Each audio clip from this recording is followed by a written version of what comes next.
자, 여러분, 혹시 여러분 안에 갈증이 있으신가요? 여러분 안에 목마름이 있으시냐 하는 것이죠. 여러분은 무엇에 목말라 하시고 무엇에 갈증을 느끼고 계신가요? 성경에도 보면 이 갈증에 대한 이야기, 목마름에 대한 이야기를 이야기하고 있죠. 시편 42편에 보면 하나님이여 사슴이 시냇물을 찾기에 갈급함같이 내 영혼이 주를 찾기에 갈급합니다 라고 고백하는 다윗의 그 고백 속에도 뭐가 있어요? 하나님의 말씀에 대한 갈급함이 있죠. 또 마태복음 5장 6절에서는 의에 줄이고 목마른 자는 복이 있나니 그들이 배부를 것이다. 복 있는 사람은 사람에게 목말라 하지 않고 하나님의 말씀과 하나님에게 목말라 하는 자, 복 있는 자다, 이렇게 이야기하고 계시죠. 오늘 여러분에게 묻고 싶은 건 뭐냐면, 여러분 기도에 대한 갈증, 기도에 대한 갈망이 여러분 안에 있으시냐 하는 거예요. 사실 저는 말씀을 준비하면서 제 안에 회복되었으면 좋겠다라고 하는 갈망이 있었어요. 그게 뭐냐면 눈물이었어요. 눈물이 메말라 버린 거예요. 어제 늦게 집에 들어갔더니 두 여자가 울고 있었어요. 저희 아내와 저희 딸이 훌쩍훌쩍 울어요. 어제 MBC에서 뭐 한 줄 아세요? 그 사극 있잖아요. 이름 뭐예요? 저 이름 모르겠어요. 오소매? 하여튼 오소매. 그 오소매 최종회를 하고 있더라고요. 그러면서 막 다 죽는데요. 그러면서 막 둘이서 막 울고 있더라고요. 왜 우냐? 제가 그러면서 이제 농담을 하기도 했는데, 그런 눈물 말고 있잖아요. 내 삶의 고단함 때문에 생기는 그런 눈물 말고 주님을 향한 그 간절한 마음 가운데 있는 그 눈물이 메말라 버린 것 같더라고요. 그래서 하나님 그 눈물이 회복하게 해달라고 하는 그 갈증이 저에게는 있는 것 같아요. 여러분 안에 다시 질문하는 거예요. 기도에 대한 갈증이 있냐고요? 기도 없이 살아내는데 사라져요. 여러분, 이게 기적이에요. 내가 주님을 믿고 주님을 향한 기도가 없이 살아가고 있음에도 불구하고 사라진다? 이거 기적이에요. 그런데 여전히 기도하지 않지만 기도를 향한 갈증이 여러분 안에 있다면 여러분 안에 소망이 있는 거죠. 그래서 기도를 이렇게 이야기합니다. 기도에 대한 갈증은 당신을 향한 하나님의 부르심이다. 혹여나 여러분 안에 그 갈증이 있다면 하나님이 저와 여러분을 부르시는 거예요. 하나님의 뜻을 알려주시기 위한 부르심일 수 있다는 거예요. 혹여나 여러분 안에 그 갈증이 없다면 오늘 이 예배의 시간에 그 갈증이 회복될 수 있기를 바랍니다. 설교를 작성할 때 항상 목표를 정합니다. 오늘의 목표는 뭐냐면 여러분 안에 이 기도의 갈증이 회복되는 겁니다. 그렇죠? 오늘 이 갈증이 회복될 수 있기를 바라고요. 저는 기도를 생각하면 여러 기도의 모습들이 떠올라요. 제가 대학부를 다닐 때, 지금으로부터 한 7, 8년 정도 되겠네요. 대학부를 다닐 때 우리 또 신입생들 지금 이해를 못하고 목사님 이렇게 젊으셨나 이렇게 생각하지 않으셨으면 좋겠습니다. 나중에 다 알게 될 거예요. 그때 산기도를 갔던 기억이 있어요. 매월 마지막 이 렛츠비 음료를 들고요, 산에 올라가서 기도하고 그리고 그 한 잔 마시고 내려왔던 그 산기도가 기억이 나요. 또 여러분, 우리나라에 있는 또 기도가 있죠. 네, 통성기도, 주여 하면서 하는 그 기도 있죠. 저는 우리 안에 회복되어야 될 기도의 모습 중에 두 가지의 기도의 모습이 있다고 생각해요. 하나는 이 부르짖음의 기도가 회복될 수 있기를 바라는 거죠. 부르짖는다라고 하는 그 행위 자체를 통해서 하나님이 응답하시는 것은 아니에요. 그러나 하나님을 향한 우리의 간절한 마음이 부르짖음의 형태로 드러나는 이 부르짖음의 기도가 우리 가운데 회복되었으면 좋겠다. 또 하나는 침묵의 기도가 회복되었으면 좋겠다. 내 할 말만 주님 앞에 아뢰고 가는 것이 아니라 그분을 향한 내 귀를 열어 그분의 음성에 귀 기울이는 그 침묵의 기도가 회복되었으면 좋겠다. 그런데 여러분, 제가 기도하면 늘 보여주는 사진이 여러분 있죠. 제가 한 두세 번은 보여준 것 같아요. 여러분, 기도하면 저는 엄마의 기도를 잊을 수 없어요. 늘 기도하셨어요. 제가 가끔 이야기하지만 저희 어머니에게 제가 했던 말 중에 후회하는 말이 있어요. 엄마, 입냄새나. 우리 어머니는요, 일주일에 한 2, 3일은 금식하셨어요. 어려운 형편 속에서 정말 기도로 버텨내신 것 같아요. 그러니 엄마의 입에는 어떤 냄새가 나? 입냄새 나는 거죠. 그런데 무심하게도 아들은 엄마 입냄새 나, 그 이야기를 했는데요, 훗날 좀 후회가 되더라고요. 여러분, 이 그림은요, 1970년대 청계천이라고 하는, 아시죠? 청계천에서 그 판자 이 철판으로 지어진 그 교회에 기도하는 엄마의 모습이에요. 아이가 엎혀져 있죠. 하나이는 엄마를 바라보고 있고요. 그 엄마 앞에 놓여진 그 성경은 흰색 반창고로 붙여져 있어요. 얼마나 눈물로 기도하고 말씀 가운데 살아계신 하나님을 붙들려고 애썼으면 이런 성경이 되지 않았을까 하는 생각을 해보는 거죠. 이 엄마의 기도가 기억이 나요. 이 기도를 통해서 오늘 우리가 있는 거잖아요. 저는 기도하면 이와 같은 것들이 생각나죠. 그런데 여러분, 한 가지 좀 아쉬운 건 있어요. 왜 엄마의 기도는 있는데 아빠의 기도라고 하는 말은 없을까요? 그러지 않아요? 엄마는 눈물로 기도했는데 아빠는 뭐 했을까요? 오늘 목사님 설교를 1부 때 듣는데요, 청년들에게 물었대요. 청년들에게 가장 아름다운 단어가 뭐냐고 물었더니 첫 번째가 뭐였을까요? 엄마. 그렇죠? 엄마. 그럼 아빠는 몇 번째예요? 저는 그래도 세 번째 정도는 될 거라고 생각했어요. 두 번째가 뭐 미소, 네 번째가 사랑. 아빠는 몇 번째? 70이 밖으로 밀려져 있더라고요. 혹여나 이 예배를 드리고 있는 우리 아버지들 다시금 깨어 일어나 그 순위를 좀 높일 수 있기를 바랍니다. 요즘에는 집에서도 순위가 바뀌었다면서요. 첫 번째 아이, 두 번째 엄마, 세 번째 애완견, 네 번째 아빠. 여러분, 이런 불행한 때를 살고 있습니다. 여러분, 아버지들 더욱더 눈물로 기도하실 수 있기를 바라요. 자, 여러분, 기도하면 이런 게 떠오르는데요. 그런데 여러분, 세상이 기도에 대해서 어떤 이야기를 해요? 야, 기도하면 되냐? 기도에서 응답받았다고 이야기하면 그것에 대해서 무슨 반응을 보여요? 우연의 일치라고 이야기하죠. 에이, 그게 되냐고요? 여러분, 저도 제가 기도하고 의심했던 적이 있어요. 교통사고를 난 한 고등부 아이를 신방을 했어요. 그 아이가 이 호흡에 곤란 증세가 있어서 어려움을 겪을 수 있다라고 하는 의사 이야기가 있었어요. 그리고 제가 기도했어요. 그런데 그 뒷날 그 아이가 회복이 되었어요. 그래서 제가 그랬어요. 에이, 제 기도는 아닐 거야. 그런데 기도를 통해서 나았어요. 그런데 그것에 대한 응답은 누가 할 수 있는 거예요? 기도한 자만이 알 수 있는 거죠. 세상은 우리에게 우연의 일치라고 기도에 대해서 이야기하지만 윌리엄 템플이라고 하는 사람은 이런 이야기를 남겼더라고요. 사람이 뭐라 말하든 분명한 것은 기도했을 때 우연의 일치도 일어났고 기도를 멈췄을 때 우연의 일치도 멈췄다 하는 겁니다. 여러분, 저와 여러분 안에 이 기도가 회복될 수 있기를 바랍니다.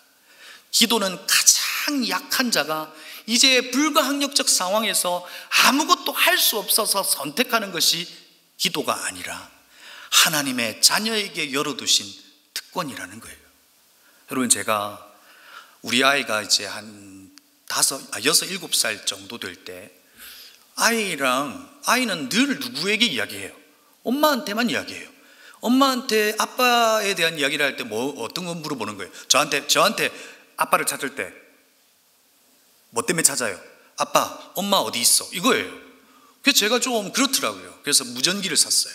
무전기를 사서 얘한테 하나 주고 제가 사무실에 한 2km 정도 떨어져 있는 사무실이었어요. 교회 사무실에다 두고 수시로 이제 이 워키토키를 눌렀죠. 야, 주하나 나중에 귀찮아 하더라고요. 저는 좀 대화하고 싶었는데, 여러분, 기도는 하나님께서 우리에게 바로 이런 특권을 주시는 거예요. 그렇죠? 하나님의 자녀에게 언제라도 날 부르면 내가 언제라도 이야기해 줄 수 있다는 거예요. 가장 약한 자가 하는 것이 기도가 아니라 우리 모두에게 주신 특권이라는 사실을 여러분 잊지 않기를 바라요. 저는 또한 기도를 이렇게 생각해요. 여러분, 위에 있는 사진에 보면 첫 번째 그 사진은 나니아 연대기에 나오는 그 루시가 놀다가 발견한 옷장이죠. 그 낡은 옷장을 열었더니 어디로 들어가요? 겨울왕국인가요? 하여튼 겨울 속으로 들어가요. 제가 그 모습을 보면서 기도라고 하는 것은 이런 거구나 하는 것을 느꼈어요. 여러분, 예수 그리스도께서 이 땅 가운데 오셔서 십자가에 못 박혀 죽으시고 다 이루었다라고 말씀하시죠. 그리고 그 제사장들이 드리는 그 지성소에 있는 휘장이 쫙 하고 찢어지는 장면이 나와요. 여러분, 왜 휘장을 찢으신 거예요? 왜 그 커튼을 찢으신 거예요? 너희들이 율법으로 내게 나와야 되지만 이제 예수 그리스도의 십자가의 죽음으로 말미암아 예수 그리스도의 이름으로 나아갈 수 있게 되었다는 거예요. 여러분, 기도에 다양한 표현들이 있지만 기도는 인간 세계에서 하나님의 세계로 넘어갈 수 있는 통로를 예수 그리스도로 열어주셨다는 거예요. 우리는 이 땅을 살아가지만 예수 그리스도의 이름으로 기도의 자리에 나아간다면 우리는 하나님의 세계 속에서 하나님과 함께 살 수 있다는 거예요. 이것이 기도라는 거예요. 근데 여러분, 가끔 저에게 이런 질문을 해요. 목사님, 왜 근데 하나님은 전지전능하시고 우리가 주님 앞에 그렇게 기도하는데 왜 하나님은 이 코로나를 종식시키지 않으시고 그냥 이렇게 내버려 두냐라고 하는 질문을 하는 청년이 있었어요. 여러분, 이것에 대해서는 여러분 어떻게 생각하세요?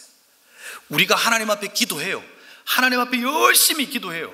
여러분, 요즘에는 그런 말이 없지만 예전에 제가 어릴 적 교회를 다닐 때 어떤 권사님은 기도 대장 이런 말이 있었고요. 또 어떤 집사님은 전도 대장 이런 말이 있었어요. 그러니까 기도를 엄청 열심히 하시는 분이셨어요. 여러분, 기도의 분량과 기도에 대한 어떤 열심이 있으면 하나님께서 그 기도에 응답해 주시냐고요. 여러분, 기도의 응답의 비결은 사실상 우리의 노력이나 우리의 성실함이나 우리의 태도에 있는 것이 아니라 하나님의 성품의 뿌리를 두고 있다는 거예요. 하나님께서 우리가 기도했음에도 불구하고 응답하지 않는다면 응답하지 않는 그것이 가장 좋은 기도의 응답일 수 있다는 거예요.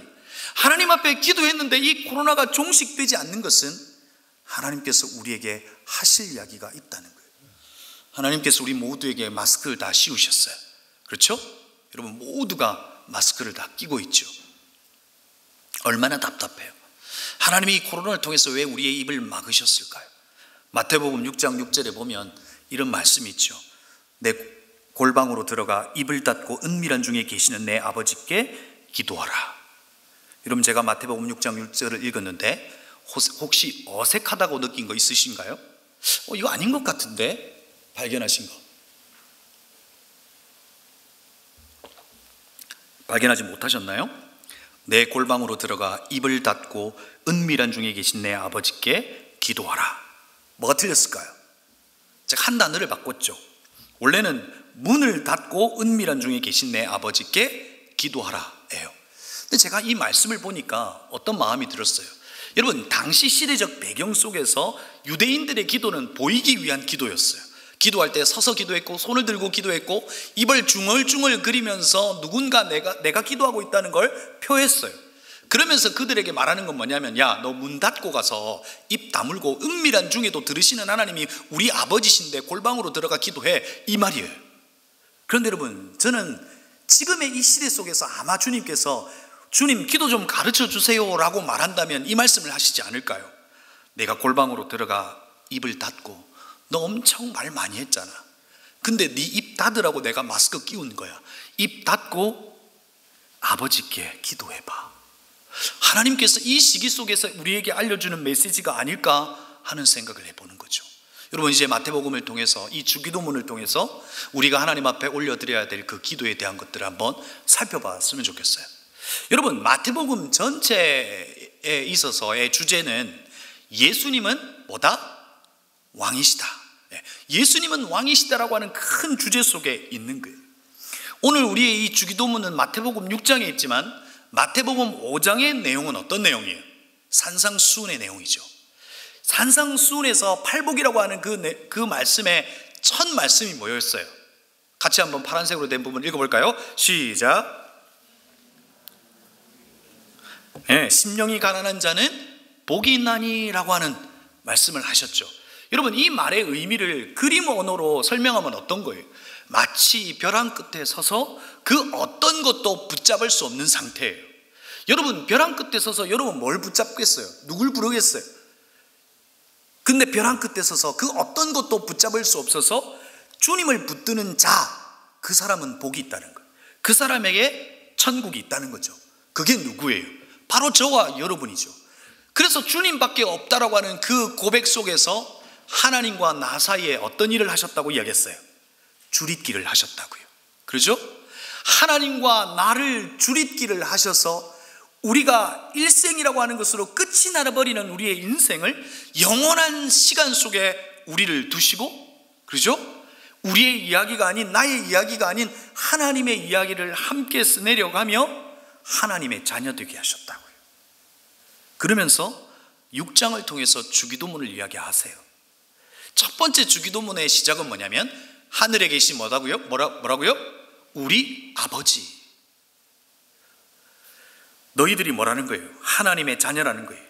너희들은 왕 중에 왕이신 예수 그리스도, 바로 그분의 아버지 하나님을 아버지라고 부르는 하나님의 자녀라는 거예요.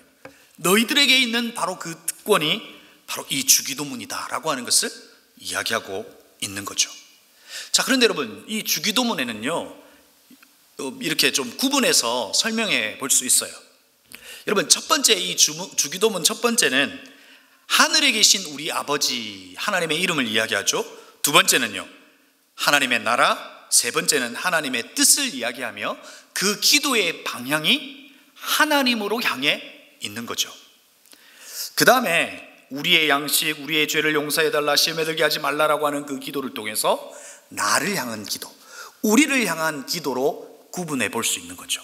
자, 그런데 오늘 이제 우리가 이 세겹줄 기도를 통해서 살펴볼 이 주기도문의 내용은 바로 이 6가지를 살펴볼 텐데요, 그 전에 어떤 내용이 있냐고요. 오늘 주님께서 주기도문을 알려주시기 전에 외식하는 자의 기도를 여러분 설명하고 있죠. 말씀하고 계시죠. 여러분, 이 외식하는 자의 기도가 뭐였어요? 첫 번째, 외식하는 자와 같이 보이기 위해서 기도하지 말라. 두 번째는요, 중언부언하지 말라. 여러분, 중언부언한다는 말이 뭐예요?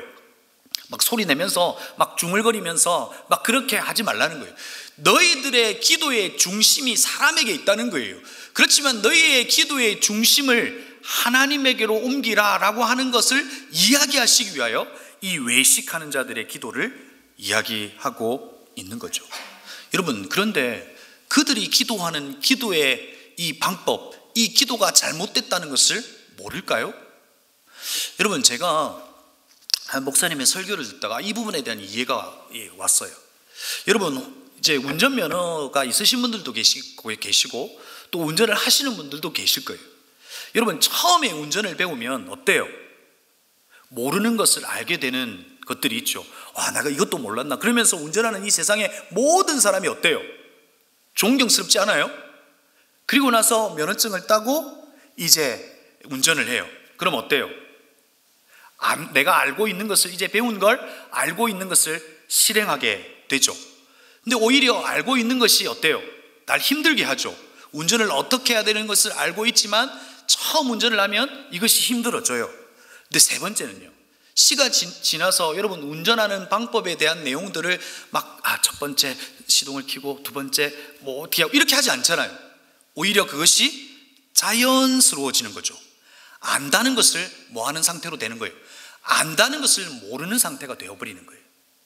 여러분, 오늘 이 외식하는 자의 기도는 기도하고 있지만 그 기도가 옳은 것인지, 그 기도가 진짜 바른 것인지를 사실은 모르고 있게 된 거예요. 하고 있지만 모르고 있는 상태에 있는 유대인들을 향하여 주님께서 일침을 가하시고, 그러므로 너희들은 이렇게 기도하라 라고 말씀을 하고 계시는 거죠. 여러분, 누가복음에 보면 주님께서는 뭐라고 말씀하시냐면, 제자들이 주님께 묻죠. 주님, 우리에게도 요한이 제자들에게 가르쳐 준 것처럼 우리에게도 기도를 가르쳐 달라라고 하는 요청이 있죠. 그래서 주님께서 그러므로 너희는 이렇게 기도하라 라고 이야기하죠. 제가 앞에서 설명드렸듯이 이렇게 라고 하는 것은 어떤 거예요?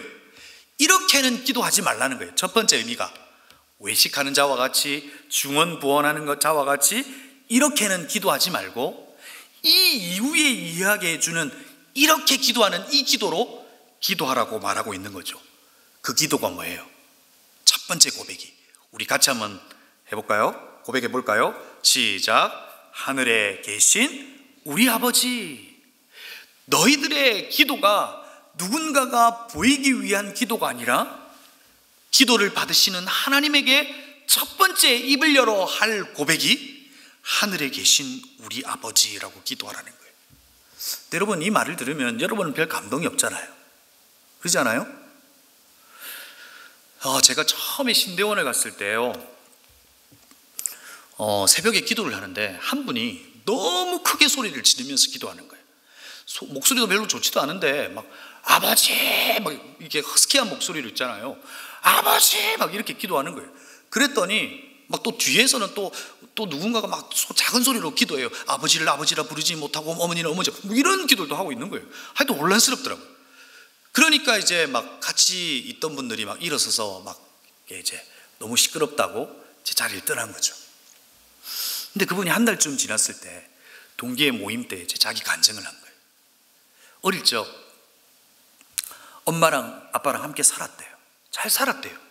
그런데 엄마에게 신내림이 온 거예요. 그러면서 엄마가 이제 신을 받아서, 성령 아니에요, 이제 떠난 거예요. 저 멀리 울산으로. 그리고 아버지도 이제 그 가정을 버려두고 떠나버린 거예요. 근데 그 어렵게 살던 중에 누구를 만난 거예요?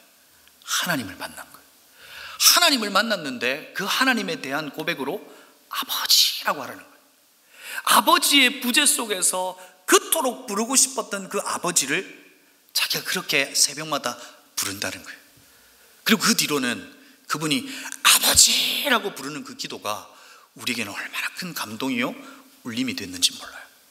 여러분, 오늘 제자들에게 하늘에 계신 우리 아버지라고 기도하라고 하는 것에 그들에게는 엄청난 충격이 있었다고요. 당시 그들은 주님, Lord, Master 이런 것으로 주님 앞에 주여라고 고백했다고요. 무슨 말이냐면 하나님과 나 사이를 주종의 관계로 생각했다고요. 그런데 예수 그리스도께서 그 주종의 관계를 깨뜨리시고 이제 부자의 관계로 관계를 열어주신 거예요. 하나님을 종으로 주인으로 대하는 것이 아니라 아버지로 대하여 그분을 아빠라고 불러보라는 거예요. 이것이 너희들이 이렇게 기도했던 것이 아니라 이제 이렇게 기도해야 될 그 기도의 첫 번째다라고 하는 것을 이야기해주고 있는 거죠. 여러분, 예수님께서도 겟세마네 동산에서 아버지의 이름을 6번 불러요. 십자가에 못 박혀 죽으시기 전 겟세마네 동산에서 아버지의 이름을 6번 부른다고요. 예수 그리스도가 하나님을 다 향하여 아버지라고 불렀던 그 아버지의 이름을 하나님께서 창조하신 피조물인 저와 여러분이 아버지라고 부를 수 있게 되었다. 여러분, 이거 엄청난 충격이고 놀라운 일인 거죠. 여러분, 이 기도를 하라고 주님께서 우리에게 알려주고 계신 거죠. 여러분, 제자들은 분명히 엄청난 충격이었을 거예요. 그런데 여러분, 예수님에게도 갈증이 있었어요. 예수님에게도 갈망이 있었을 거예요. 어떤 갈망이 있었을까요? 저와 여러분이 하나님을 뭐라고 부르는 갈망요? 아버지라고 부를 그 나를 사실상 갈망했을 거예요. 하나님을 이 두려워하는 존재로 대하는 것이 아니라 아버지로 부를 수 있는 그 갈망이 예수 그리스도께서 있었을 거라고요. 그래서 그 예수 그리스도가 뭐 하셨냐고요? 자기를 십자가에 매달아 하나님을 아버지라고 부를 수 있도록 하게 해주신 거죠. 갈라디아서 4장 5절 6절 말씀에 율법 아래에 있는 자들을 속량하시고 우리를 아들의 명분을 얻게 하려 하심이라. 너희가 아들임으로 하나님이 그 아들의 영을 우리 마음 가운데 보내사 아빠 아버지라 부르게 하셨느니라. 여러분, 도저히 아빠라고 부를 수 없는 우리를 예수 그리스도께서 십자가에 못 박혀 죽으심으로 우리를 속량하셨다고요. 속량이라고 하는 영어식 표현은 atonement예요. 근데 이걸 나누면 at one month예요. 주님께서 그의 십자가의 속량의 사건을 통해서 at one month 우리를 하나 되게 하셨다고요. 도저히 부를 수 없는 하나님에 대한 우리의 고백이 아버지라고 부르며 우리를 하나로 만드신 사건이 바로 그 사건이. 주님은, 예수 그리스도는 하나님을 향하여 아버지라고 부를 수 있는 그 갈망이 있었다고요. 그걸 기다리고 계셨다고요. 저와 여러분이 그 하나님을 향하여 아버지라고 부를 수 있기를 바란다고요. 그러면서 여러분, 오늘 성경을 여러분 천천히 보면 성경 6장 말미에 보면 어떤 내용이 나오냐면, 마태복음 6장에 이어서 계속 나오는 말씀이 뭐냐면 염려하지 말라 하는 내용이 나와요. 의복을 염려하지 마라. 무엇을 먹을까 입을까 염려하지 마라. 내일 일을 염려하지 말라라고 이야기하죠. 여러분, 이 말의 의미가 뭘까요? 저와 여러분의 아버지가 오늘 어디에 계신다고 말씀하고 계세요? 여러분, 하나님을 아버지라고 부르는데 오늘 말씀에는 그 하나님이 어디에 계신다고 이야기해요? 이야기를 좀 해보세요. 원래 이런 분위기가 아니었다는 것을 우리 신입생들에게 좀 알게 해줄 필요가 있어요. 나도 그럼 대답 안 해야겠다, 이렇게 여러분 결심하지 않기를 바랍니다. 예배는 소통입니다. 일방적이지 않아야 합니다. 다시 물을게요. 뭘 물었죠? 뭘 물었어요? 아버지가 어디에 그렇죠. 성경에 아버지가 어디에 계신다고 이야기해요? 하늘에 계신 우리 아버지라고 이야기하죠.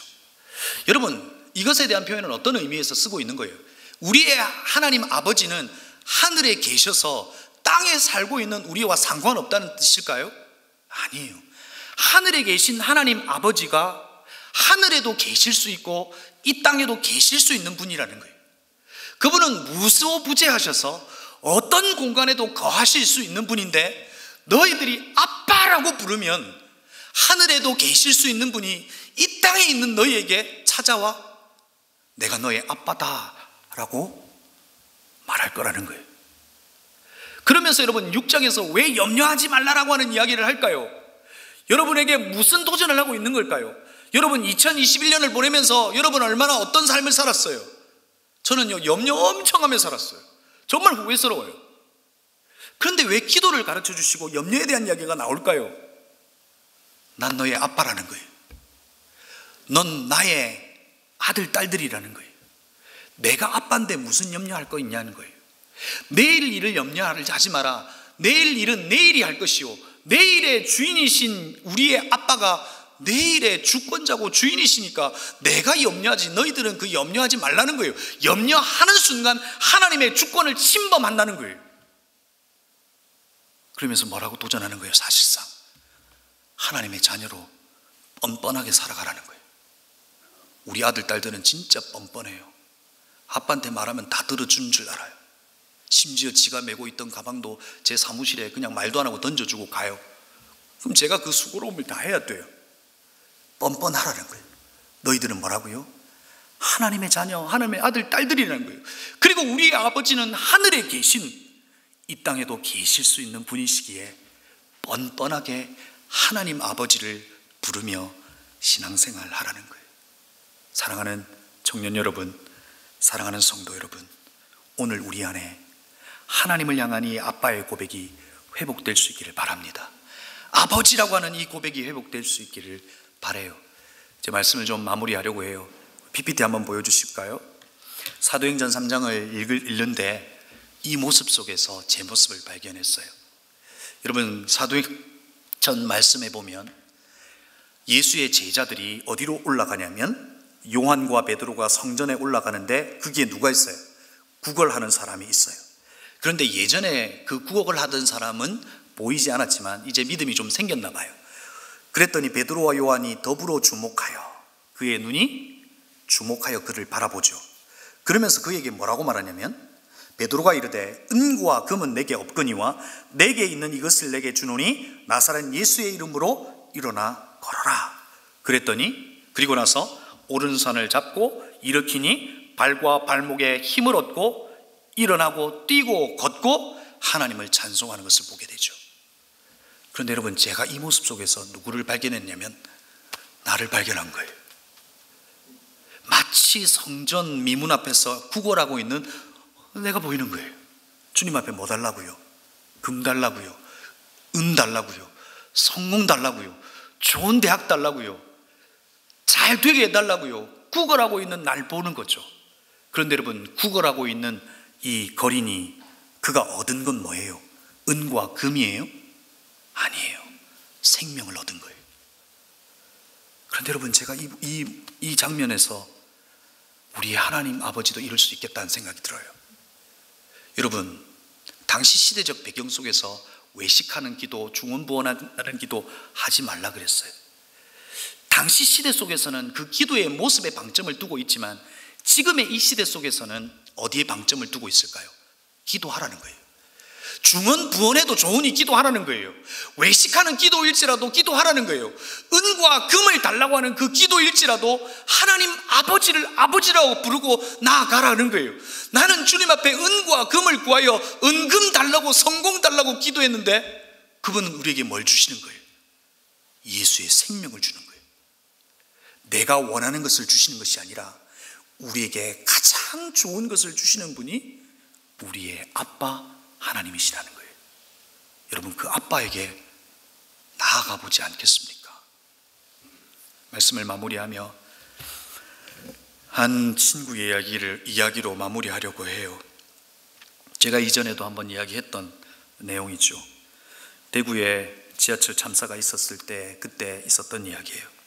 한 친구가 수학여행을 이제 가려고 했어요. 그런데 엄마가 그 친구에게, 그 아이에게, 그 딸에게 늘 그냥 매달 주었던 용돈 3만 원 준 거예요.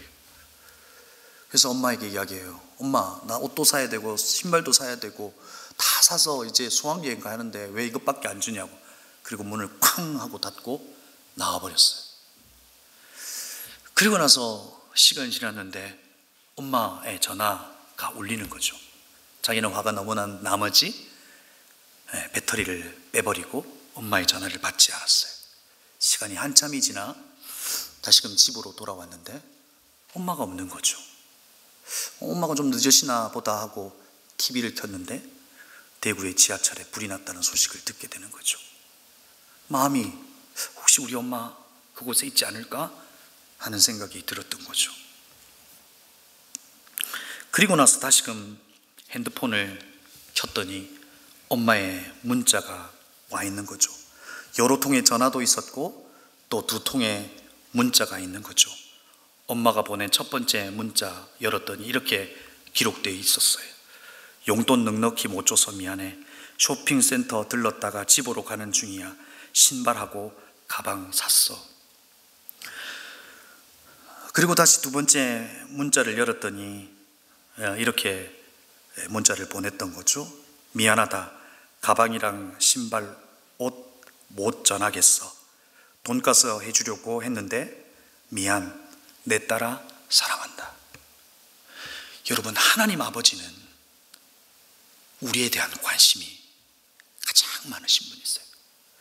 하나님 왜 내 기도를 들어주지 않으세요? 라고 하나님 아버지에 대해 우리는 원망을 쏟아내고 있지만 하나님은 우리에 대한 관심이 가장 많으신 분이라고요. 하나님이 존재했기에 우리가 존재했지만 우리가 없으면 사실상 하나님도 없는 거라고 한시락자는 이야기예요. 하나님은 절대적으로 우리에 대한 관심을 가지고 계시다고요. 육신의 부모도 그 아이의 필요를 채워주신다고요. 그런데 우리의 하나님 아버지는 어떤 분이실까요? 우리가 하나님을 아버지라고 부르면 하나님 아버지는 우리에게 가장 좋은 것으로 주시는 뿐만 아니라 우리의 모든 것을 아시고 우리를 채워주시는 분이세요. 그러나 하나님은 우리의 원하는 것이 아니라 하나님께서 생각하시는 가장 좋은 것을 주신다고요. 하나님은 우리에게 가장 좋은 것을 주시기 위해서 자기 자신을 우리에게 주셨잖아요. 예수 그리스도를 십자가에 매달아 하나님을 아빠라고 부를 수 있도록 자기를 우리에게 주신 거예요. 우리는 그 아버지를 아빠라고 부를 수 있다고요. 사랑하는 청년 여러분, 사랑하는 성도 여러분, 오늘 우리 안에 이 아버지라고 하는 이 고백이 회복될 수 있기를 바랍니다. 어떤 상황 속에서 주님을 찾고 아빠, 아버지, 하늘에 계신 아버지, 나와 함께 계신 아버지, 아버지가 내 힘 되어주세요. 아버지가 내 길이 되어주세요. 그렇게 주님 앞에 묻고 그 걸음을 걸어가기를 바랍니다. 그러면 우리 하늘의 아버지는 한 10발짝을 보여주시지는 않더라고요. 한 발짝 보여주세요. 그리고 한 걸음 뛰면 또 한 발짝 보여주세요. 그러다 보면 우리가 하나님의 계획 속에 있었다는 것을 알게 돼요. 아버지의 계획 안에 있었다는 것을 알게 되는 거죠. 이 아버지의 기도가 회복되는 우리 모두가 되기를 주님의 이름으로 축복합니다.